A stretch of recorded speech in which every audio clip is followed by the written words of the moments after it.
be with you here today, to welcome you to City Hall and to celebrate the work of Glórtha Aduadh project and the launch of this very significant series on RTÉ, TG Cahar, Radio na Gaeltachta and Raidio Failté. Glórtha Aduadh is a project that bears witness and gives voice to the experiences of ordinary people previously unheard across the island of Ireland throughout a dark period in our shared history. And importantly, it does so in a sensitive and a very respectful way. This particular project, in terms of the documentation of memories and stories, really of our history and our journey through the last number of years, is very, very important as part of the overall peace programme. I've seen some of the footage already. There's a piece that has already been made aware to us, and I was really interested to hear some of the experiences and some of the stories from those that were captured within that short piece of footage, and I'm hoping to see a bit more this morning. But there was one particular comment that really struck home to me personally, and that was one of the participants who said, "At the time I didn't think that I was going through anything, but now I know that it had an enormous effect on me." And I believe that that is true of many of us who grew up and who lived through that period of the history of this particular place, where we were growing up really against a whole backdrop of community division and conflict. There were many ways that we all created of finding ways of dealing with what were very abnormal situations, but treating it like normal everyday life. And it's only when I personally reflect now back on some of those things, and a lot of the things that I've forgotten already, in terms of just the day-to-day, everyday life that we all did live, that now you realise, actually, do you know, it really wasn't that normal. There were a few things there that we did that if you had had a slightly different perspective, a different perception on things, you would have realised, well, actually, this is not the way that the majority of people kind of organise their everyday life and move forwards. And by recording those unheard voices and those everyday stories, or what seemed like very everyday stories at the time, in terms of, you know, everybody's perspectives or experiences of living through that sort of cross-community division, this project will create a really important legacy and a much different understanding of what it was like to live within different communities and to come from different backgrounds. And looking ahead now, the Peace Programme, we had always anticipated that Peace 3 perhaps was going to be the last round of funding that the European Union would make available to us in terms of consolidating all of the effort and the work that has already gone on within our society. I'm delighted that we now have another opportunity through the Peace 4 programme that is coming our way. So there will be future funding opportunities becoming available, and I very much hope that all of you who've been involved in this project will look to that and see whether there is a future opportunity for you to become involved in the next round of funding and to really consolidate the progress that you have made with this particular project.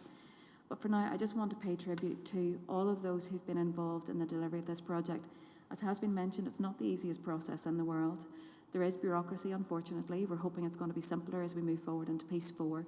But it does take a lot of time, effort, dedication, and real grit and determination at times, because with every project, you start out with a great idea, you can see exactly what you want to achieve and deliver, but as you start to move forwards, there are many challenges and difficulties that can come up as you go through the delivery of that project, and it really does take a lot of dedication to see that through and come out the other end with the success that we're going to see here this morning. So congratulations to everyone who's been involved, for all of those who were brave enough to get in front of that camera and tell your story. Thank you for your bravery and your patience in working through this process, and I'm really looking forward to hearing what you had to say. Thank you. It is an honour for me to be standing here as we celebrate the Glórtha Aduadh project. When we started Glórtha Aduadh, we knew it was going to be unique, special, but it was not until we had recorded the interviews with those of you kind enough to share your stories with us that we realised how important and extraordinary that Glórtha Aduadh is. It is so because of the contributors who opened their homes and their hearts and allowed us to capture memories from their past that at times were humorous, heartbreaking, but most of the time hard to face again. A regular comment throughout the recordings was, "I really don't have anything to say." Yet as box after box that had been locked away for so long were opened again, people realised that they did have a story, that they were affected in one way or another by the environment that surrounded them. There is a need to document the past, and in doing so, we preserve the way of life that existed here throughout the conflict, so that future generations can learn from a primary source how those going about their ordinary everyday lives were affected by their surroundings. In making Glórtha Aduadh happen, it was my privilege to work with a great team of people, and today I would like to acknowledge their hard work and dedication to the project. Dahi Connaughton, our editor, Nolig Brawley and Siobhan Nihiban, our researchers, Russell Gleeson, our cameraman, who's here somewhere, Orla Niharni, who's in South America, so couldn't be with us, Lawrence McKeown, who's in Italy today, who was a big part of the Glórtha Aduadh project, Stephen Clarkson, Phil O'Reilly on sound, and Keela, who composed the music for the series.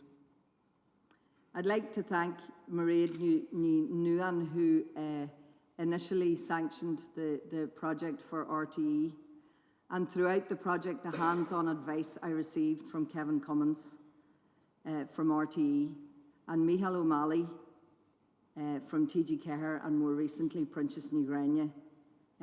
Their contribution to Glórtha Aduadh has been very, very, very greatly appreciated by me. To our steering committee, who were essential in steering us in the right direction throughout the project. Glórtha Aduadh had a core team, I suppose, from the start. Paul O'Hare, Ewan Cunningham and I have worked as this team, and I am very, very grateful to them for their experience, their enthusiasm, their hard work, and their good humour throughout. To my husband, Peter, and my son, Rory, who was the child that was screaming and crying there earlier on, who haven't seen an awful lot of me in the last while because I've been either in the office in the house or in the office at work with Dahi or out on the road at events. So for their patience and their support, it has been great. The same for my family as well, who have always supported me and have seen less of me. My father, who is my mentor in life, and in particular to my mother, who couldn't be here with us today because she hasn't been very well, but she's on the road to recovery, and this is the first event that she has ever missed that I've had, so I'm thinking of her today. But mainly I'm very thankful to those of you who were courageous enough to share your stories with us. I would like to thank you all from the bottom of my heart for allowing us into your hearts and homes. Garamila Maigov. Garamahagav as Iriorm Chacht Esmisha Danyad in the Danish and Nakwa near Heel Misha Rio Guru Ruggerbilaragam. I was one of those people who said, I don't have anything to say. I just had a normal upbringing. This is all, there's nothing interesting to be said here. And Sonia managed to convince me, and once the talking started, I suppose she found it interesting. I just thought this is all normal.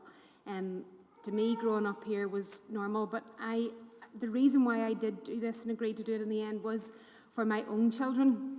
And I think it's very important that the next generation come up through the living in this city, knowing what their parents have come through. There's no doubt at all that my experience growing up has shaped how I have brought up my children, and they need to know that. They need to know where it is all coming from, and I can see a huge difference. My eldest boy is 19, so he was born not long after the ceasefire, and things were still very fresh and memories were still very fresh. The youngest fella is 11, and to him this is like a far, far distant memory. And why do you keep talking about this, Mummy? We don't want to hear about this anymore, Mummy. And that's the attitude that he has. It's just so far removed from him, but it's very important that they know what happened. I grew up in a very different city from what they did. It's not the same Belfast. It's a completely different place. And we can't let that just disappear. We can't forget that. People have come through a lot, and are still going. And some people, I look at them and think, how do they do it? How do they keep going? And they do. And we get through it, but we have to remember, and that's very, very important, and that's why this project is so important. Thank you very much. As I was listening, I recalled a story I read about the Red Indian Nation, who had the wisdom to pass on information to the next generation. They believed that if one tribe was attacked by another tribe and somebody was killed, that information should be passed on to the next generation. It seems to me that our greatest asset are our youngsters, and yet our greatest wisdom lie with our most elderly. And somehow we've managed to dislocate the two. And we were always storytellers. We are not different today. We're just relearning the same lessons continually. Here I am, ex-British Army. At the age of 17, I had a gun in my hands and I was on the streets of Belfast. People who would have murdered me 40 years ago, and I would have probably murdered, given the chance, are now my best friends. And it's remarkable how, as we get older and we start to reflect back, as we grow in that wisdom, that we start to recognise the fallibility, the weakness. It's only through the deep troubles that we feel that we grow a depth and a resilience and a greater understanding.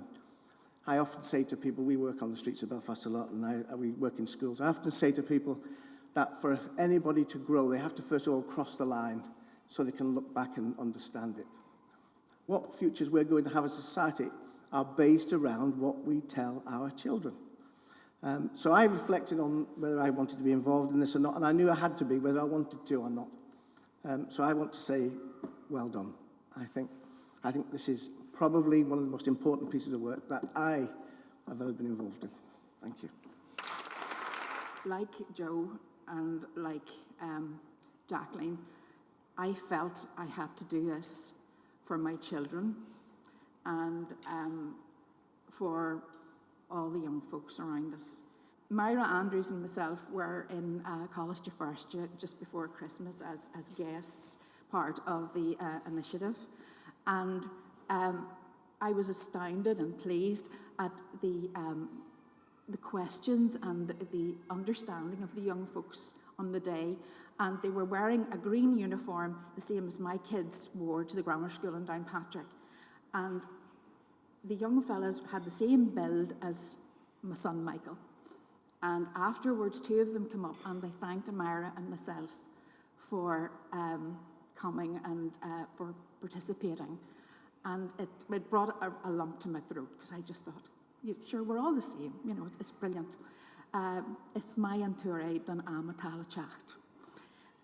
So just like Joe and like Jacqueline, I am very proud to be part of this, and I think it's such an important project.